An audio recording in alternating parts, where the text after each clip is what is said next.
We're back now with new details about the death of a non-binary teen in Oklahoma. On Monday, dozens of students walked out of the high school Nex Benedict attended to protest what they say is a culture of bullying with little accountability. Nex died a day after getting into a fight with a group of girls in a school bathroom.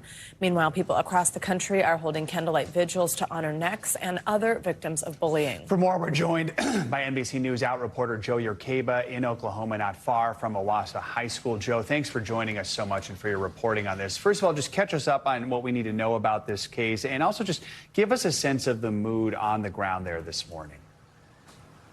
Sure. Well, what I'll note first is that friends close to Nex here have told me that he actually preferred he, him pronouns. There's been some confusion about his identity. We had really limited information, but they said that he preferred he, him and identified as trans. So that's what we've been using now. But people here are feeling a mix of grief and anger. Allie, a close friend of Nex, told me that she keeps expecting to see him in art class. But students in the community are also feeling angry because you have to remember the context this is taking place in.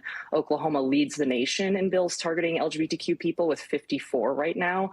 And the students also say there's a pervasive climate of bullying at the school, and they think that that contributed to Nex's death. So we understand about 40 students took part in yesterday's walkout. Tell us about it and how the school responded.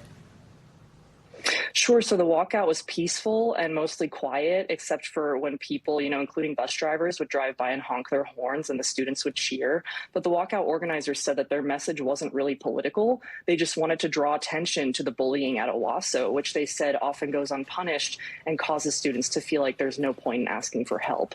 And so the school district has told me that it, quote, takes reports of bullying very seriously and have policies and procedures in place to address such behavior. And all reported bullying accusations are investigated by administrators at the school site in which they occur and are reviewed by the district's director of safety and security. Joe, we also know that there's newly released police body cam video. In it, Nex claims that he was jumped after an incident in the bathroom.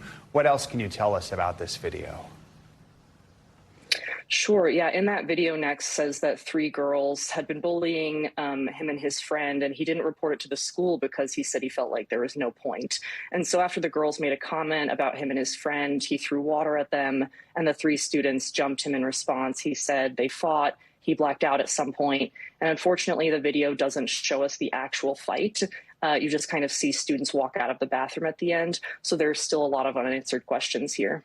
All right, yeah, a lot of questions. Joe Yerkeba, thank you again for your reporting. We really appreciate it. And we do want to note, if you or anyone you know is struggling, you can call or text the Suicide and Crisis Lifeline at 988.